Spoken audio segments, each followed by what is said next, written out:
ନାଁଟି ତାର ପଣସ କଠା ତରକାରୀ, କିନ୍ତୁ ଗୋଟେ ପିସ୍ ଚାଖିଲେ ନିରାମିଷ ଦିନରେ ଚିକେନ ମଟନ କଥା ବିଲକୁଲ ମନେ ପଡ଼ିବ ନାହିଁ।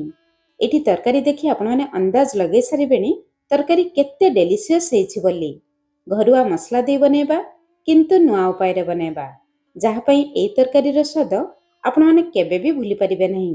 ଆଉ ଥରେ ବନେଇଲେ ପଣସ ସରିବା ପର୍ଯ୍ୟନ୍ତ ଏମିତି ବନେଇବା ପାଇଁ ପସନ୍ଦ କରିବେ। ଜୟ ଜଗନ୍ନାଥ। ମୁଁ ସସ୍ମିତା ଆପଣ ସମସ୍ତଙ୍କୁ ସ୍ୱାଗତ କରୁଛି ସସ୍ମିତା ଷ୍ଟାର କିଚେନକୁ। ଆଜିର ତରକାରୀ ପାଇଁ ଏଠି ମୁଁ ନେଇଛି 800 ଗ୍ରାମର କଷି ପଣସ କଠା। ପଣସ କଠା କଷି ନେବେ, ତରକାରୀରେ ଖାଇବା ପାଇଁ ଭଲ ଲାଗିବ। ମଞ୍ଜି ହେଇଯାଇଥିଲେ ଖାଇବା ପାଇଁ ଭଲ ଲାଗିବ ନାହିଁ। ଚାଲନ୍ତୁ ଦେଖିବା ସହଜ ଉପାୟରେ କେମିତି ପଣସ କଠାକୁ କାଟିବା। ଯେଉଁଠି କାଟିବେ ତା ଉପରେ ପ୍ରଥମେ ପେପର ମେଲେଇବେ। ପେପର ମେଲେଇ ଦେଲେ ପଣସର ଅଠା ପେପରରେ ଲାଗିବ, ତଳେ ଲାଗିବ ନାହିଁ। ଏଇଠି ମୁଁ ନେଇଛି 1200 ଗ୍ରାମର ପଣସ କଠା।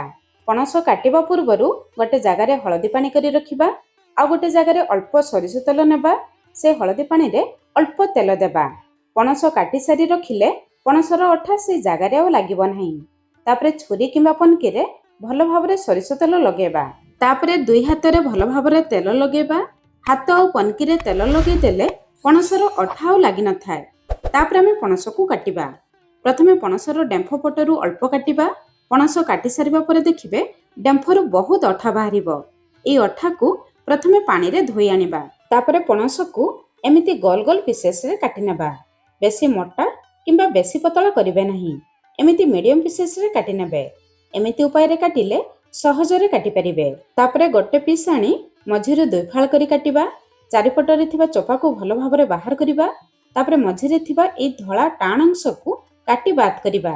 ଧଳା ଟାଣ ଅଂଶଟି ତରକାରୀରେ ଭଲ ଭାବରେ ସିଝି ନଥାଏ, ଖାଇବା ପାଇଁ ଭଲ ଲାଗେ ନାହିଁ, ତା ଛଡ଼ା ପେଟ ବି ଖରାପ ହୁଏ। ତାପରେ ପଣସକୁ ଛୋଟ ପିସେସ୍ କରି କାଟି ନେବା। ପ୍ରିୟ ଦର୍ଶକ ବନ୍ଧୁ, ଆପଣମାନଙ୍କୁ ଗୋଟେ ଅନୁରୋଧ, ଆଜିର ରେସିପି ପସନ୍ଦ ଆସିଲେ ଭିଡ଼ିଓକୁ ଲାଇକ୍ କରନ୍ତୁ, ନିଶ୍ଚୟ ଗୋଟେ ସେୟାର କରନ୍ତୁ। ଚ୍ୟାନେଲରେ ଯଦି ନୂଆ ଅଛନ୍ତି, ଏଯାଏଁ ସବସ୍କ୍ରାଇବ୍ କରିନାହାନ୍ତି, ତଳେ ଥିବା ବ୍ଲାକ୍ କଲର ସବସ୍କ୍ରାଇବ୍ ବଟନରେ ପ୍ରେସ୍ କରି ପ୍ଲିଜ୍ ଚ୍ୟାନେଲକୁ ସବସ୍କ୍ରାଇବ୍ କରନ୍ତୁ। କାଟି ସାରିବା ପରେ ସାଙ୍ଗେ ସାଙ୍ଗେ ହଳଦୀ ପାଣିରେ ରଖିବା, ପଣସ କଳା ପଡ଼ିବ ନାହିଁ। ତାପରେ ହାତ ଆଉ ପନିକିରେ ଅଳ୍ପ ତେଲ ଲଗେଇ ସେଇ ପେପରରେ ସଫା କରିବା। ପଣସର ଅଠା ସବୁ ପେପରରେ ଲାଗିଯିବ। ହାତକୁ ସେମିତି ପେପରରେ ସଫା କରିବେ, ଦେଖିବେ ହାତରେ ଲାଗିଥିବା ଅଠା ବି ଛାଡ଼ିଯିବ। ତାପରେ ପେପରକୁ ଉଠେଇ ସିଧା ଡଷ୍ଟବିନରେ ଫୋପାଡ଼ି ଦେବେ। ଦେଖିଲେ ତ ପଣସ ବି ସହଜରେ କାଟିଦେଲେ, ଘର ବି ପରିଷ୍କାର ରହିଲା। ତାପରେ ପଣସକୁ ଥରେରୁ 2 ଥର ଭଲ ପାଣି ଦେଇ ଧୋଇ ଆଣିବା। ତାପରେ ଗୋଟେ ଜାଗାରେ କିଛି ପାଣି ଗରମ କରିବା। ସେ ପାଣିରେ ଅଳ୍ପ ଲୁଣ ଦେବା, ଅଳ୍ପ ହଳଦୀ ଗୁଣ୍ଡ ଦେବା, ତାପରେ ଅଳ୍ପ ତେଲ ଦେବା। ତେଲ ଦେଇ ପଣସ ସିଝେଇଲେ ସେ ଜାଗାରେ ଆଉ ପଣସରୁ ଅଠା ଲାଗିବ ନାହିଁ। ତାପରେ ପାଣି ଫୁଟି ଆସିବା ପରେ ଆମେ କାଟି ରଖିଥିବା ପଣସକୁ ଦେବା। ଗ୍ୟାସର ଫ୍ଲେମ୍ ଲୋ ମିଡିୟମ ରଖି ପଣସକୁ 7ରୁ 8 ମିନିଟ୍ ପର୍ଯ୍ୟନ୍ତ ଆମେ ପାଣିରେ ସିଝେଇବା। ପଣସକୁ କେବଳ 60ରୁ 70% ସିଝେଇବା, ବେଶୀ ସିଝେଇବା ନାହିଁ। ପଣସକୁ ଅଳ୍ପ ସିଝେଇ ଦେଲେ ପଣସର କଷା ଅଂଶ ଚାଲିଯାଏ, ତରକାରୀରେ ଖାଇବା ପାଇଁ ଭଲ ଲାଗେ। 7-8 ମିନିଟ୍ ପରେ ଏଇଠି ପଣସକୁ ଚେକ୍ କରିବା। ଦେଖନ୍ତୁ ପଣସ ପାଖାପାଖି 60ରୁ 70% ସିଝି ଯାଇଛି। ଏବେ ଆମେ ପଣସକୁ ପାଣିରୁ ଛାଣି ଆଣିବା। ଚାଲନ୍ତୁ ତରକାରୀ ବନେଇବା ଷ୍ଟାର୍ଟ କରିବା। କଢ଼େଇ ଗରମ କରି 2 ବଡ଼ ଚାମଚ ତେଲ ଗରମ କରିବା। ଏଇ ତରକାରୀ ପାଇଁ ତେଲ ଟିକେ ଅଧିକ ଦରକାର ପଡ଼ିବ। ତେଲ ଆପଣଙ୍କ ହିସାବରେ ଆପଣ କମ ବେଶୀ କରି ଦେଇପାରିବେ। ତେଲ ଗରମ ହେଇଯିବା ପରେ କାଟି ରଖିଥିବା ପଣସକୁ ଦେବା। ପଣସକୁ ଦେଖି ସ୍ୱାଦ ଅନୁସାରେ ଲୁଣ ଦେବା, ଅଳ୍ପ ହଳଦୀ ଗୁଣ୍ଡ ଦେବା, ଅଳ୍ପ କାଶ୍ମୀରୀ ଲଙ୍କାଗୁଣ୍ଡ ଦେବା। ଅଳ୍ପ କାଶ୍ମୀରୀ ଲଙ୍କାଗୁଣ୍ଡ ଦେଲେ ପଣସ ଭଜାରେ ବହୁତ ବଢ଼ିଆ କଲର ଆସେ। ଏବେ ମିଡିୟମ ଫ୍ଲେମ୍ରେ ପଣସକୁ ଟିକେ ଲାଲ କଲର ହେଲା ପର୍ଯ୍ୟନ୍ତ ଭାଜିବା। ପଣସ ସିଝେଇବା ସମୟରେ ଅଳ୍ପ ସିଝି ଯାଇଛି, ଭାଜିବା ସମୟରେ ଆଉ ସିଝେଇବା ଦରକାର ନାହିଁ। କେବଳ ଟିକେ ଲାଲ କଲର ହେଲା ପର୍ଯ୍ୟନ୍ତ ଆମେ ମିଡିୟମ ଫ୍ଲେମ୍ରେ ଭାଜିବା। ଟିକେ ଲାଲ କଲର ହେଇଯିବା ପରେ ବାହାରକୁ ବାହାର କରି ଆଣିବା। ସେଇ ତେଲରେ 2ଟି ମିଡିୟମ ସାଇଜର ସିଝା ଆଳୁ ଦେବା। ଯେହେତୁ ପଣସକୁ ମୁଁ ଅଳ୍ପ ସିଝେଇ ନେଇଥିଲି, ସେଥିପାଇଁ ସିଝା ଆଳୁ ଦେଲି। ସିଝା ଆଳୁ ସିଝା ପଣସ ଦେଲେ ତରକାରୀ ସମାନ ଭାବରେ ସିଝିଯିବ। ଯଦି ଆପଣମାନେ କଞ୍ଚା ଆଳୁ ଦେବେ, ତାହେଲେ ଭାଜିବା ସମୟରେ ଲୋ ଫ୍ଲେମ୍ରେ କଭର କରି କରି ଭାଜିବେ, ତାହେଲେ ଆଳୁ ଭାଜିବା ସମୟରେ ଅଳ୍ପ ସିଝିଯିବ। ଆଳୁ ଏମିତି ଲାଲ କଲର ହେଇଯିବା ପରେ ବାହାରକୁ ବାହାର କରି ଆଣିବା। କଢ଼େଇରେ ଦେଖନ୍ତୁ ଅଳ୍ପ ତେଲ ଅଛି, ସେଇ କଢ଼େଇରେ ତରକାରୀ ପାଇଁ ମସଲା ବନେଇବା। କଢ଼େଇ ଗରମ ହେଇଯିବା ପରେ 2 ବଡ଼ ଚାମଚ ତେଲ ଗରମ କରିବା। ତେଲ ଗରମ ହେଇଯିବା ପରେ ଅଧା ଚାମଚ ଜିରା, ଗୋଟେ ତେଜପତ୍ର, ଗୋଟେ ଚକ୍ର ଫୁଲ, ଗୋଟେ ବଡ଼ ଅଳେଇଚ, ଛୋଟ ଖଣ୍ଡେ ଡାଲଚିନି, 3ଟି ଲବଙ୍ଗ ଦେବା। ଏସବୁ ଗରମ ମସଲା ଦେଲେ ତରକାରୀର ବାସ୍ନା ଆଉ ଟେଷ୍ଟ ପୁରା ଚିକେନ ମଟନ ପରି ଆସେ। ତାପରେ ଗୋଟେ ବଡ଼ ସାଇଜର ପିଆଜ ଦେବା। ଗ୍ୟାସର ଫ୍ଲେମ୍ ଲୋ ମିଡ଼ିୟମ୍ ରଖି ପିଆଜକୁ ହାଲକା ଲାଲ କଲର ହେଲା ପର୍ଯ୍ୟନ୍ତ ଭାଜିବା। ସେ ଭିତରେ ଚାଲନ୍ତୁ ତରକାରୀ ପାଇଁ ମସଲା ବନେଇବା। ହେମଦସ୍ତା ନେବା। 10ରୁ 12ଟି ରସୁଣ ନେବେ। ମୁଁ ବଡ଼ ସାଇଜର ରସୁଣ ନେଇଛି, ସେଥିପାଇଁ କମ୍ ନେଇଛି। 1 ଇଞ୍ଚର ଅଦା ଦେବା। ରାଗ ପାଇଁ ଗୋଟେ କଞ୍ଚା ଲଙ୍କା ଦେବା। ତା ସହିତ ରାଗ ପାଇଁ ଆଉ ଭଲ ବାସ୍ନା ପାଇଁ 10ରୁ 12ଟି ଗୋଲମରିଚ ଦେବା। ଗୋଟେ ଛୋଟ ଚାମଚ କଞ୍ଚା ଧନିଆ, ଗୋଟେ ଛୋଟ ଚାମଚ କଞ୍ଚା ଜିରା। ତାପରେ ଜମା ପାଣି ଦେବା ନାହିଁ, ସେମିତି ମସଲାକୁ ବାଟିବା। ମସଲାକୁ ଗ୍ରାଇଣ୍ଡର ଜାରରେ ଦେଇ ଗ୍ରାଇଣ୍ଡ କରିବା ଅପେକ୍ଷା ଏମିତି ଶିଳ କିମ୍ବା ହେମଦସ୍ତାରେ ବାଟିକି ତରକାରୀ ବନାନ୍ତୁ। ଦେଖିବେ ଏଇ ତରକାରୀର ଟେଷ୍ଟ ପୁରା ଅଲଗା ଆସିବ। ଗାଁରେ ସାଧାରଣତଃ ଏଇ ଉପାୟରେ ମସଲା ବାଟି ତରକାରୀ ବନାଯାଏ, ସେଥିପାଇଁ ଗାଁ ତରକାରୀର ଟେଷ୍ଟ ପୁରା ନିଆରା।